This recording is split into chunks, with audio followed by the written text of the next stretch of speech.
99.99% মেয়েদেরকে বলতে পারি, বিবাহিত মেয়ে যারা বাসায় তেনা পরে থাকে রীতিমতো, আলমারি ভর্তি জামদানি শাড়ি, ডয়ার ভর্তি পাকিস্তানি 3 পিস, আর খাটের নিচে পরে গড়াগড়ি খাচ্ছে ইন্ডিয়ান ড্রেস গুলো, যেগুলো অনেক দামি দামি কিনছেন, কিন্তু কি পরে থাকবেন? চ্যাট চ্যাট করতেছে, ছিঁড়া গেছে বিভিন্ন জায়গায়, এই পরে থাকবেন।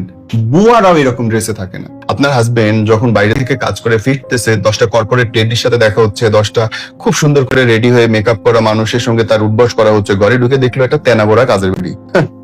এত সোজা? এত সোজা নিশ্চয়ই আকর্ষণের কেমিস্ট্রি না, এটা হওয়ার কথাও না। আপনি বলবেন যে হ্যাঁ, আমি তো 1 মার্চে 1971 সালে একবার পরে ফেলাইছিলাম শাড়ি, কি সুন্দর করে বসেছিলাম, আমার হাজবেন্ড আমার তাকায় নাই। আরে ভাই, 365 দিনের মধ্যে আপনি 65 দিন সাইজা বলবেন যে আমার প্রতি গুরুত্ব দেয় না কেন? ওই 300 দিন কই গেল? It's a practice.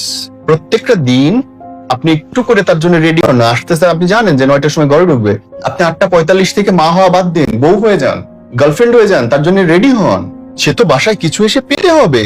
সে বাসায় ঢুকে দেখতেছে গদগদ করে ঘামতেছেন, পাড়ার মতো গা দিয়ে গন্ধ, আপনাকে কেন আদর করবে? কোনো কারণ নেই তো। কারণ তৈরি করেন, এবং একদিন না, অভ্যাসটা বারে বারে করেন। ইনশাআল্লাহ বোন, বিশ্বাস করেন, সে আপনাকে দেখে শিখবে। আপনি তাকে শেখান যে আমি তোমার জন্য সুন্দর করে সাজছি, তুমিও আমার কাছে সুন্দর করে প্রেজেন্ট হও। সেও লুঙ্গি পরে গা চুলকাতে আসবে না আপনার কাছে, দেখবেন সুন্দর করে বয়ফ্রেন্ডের মতোই আসছে। Trust me.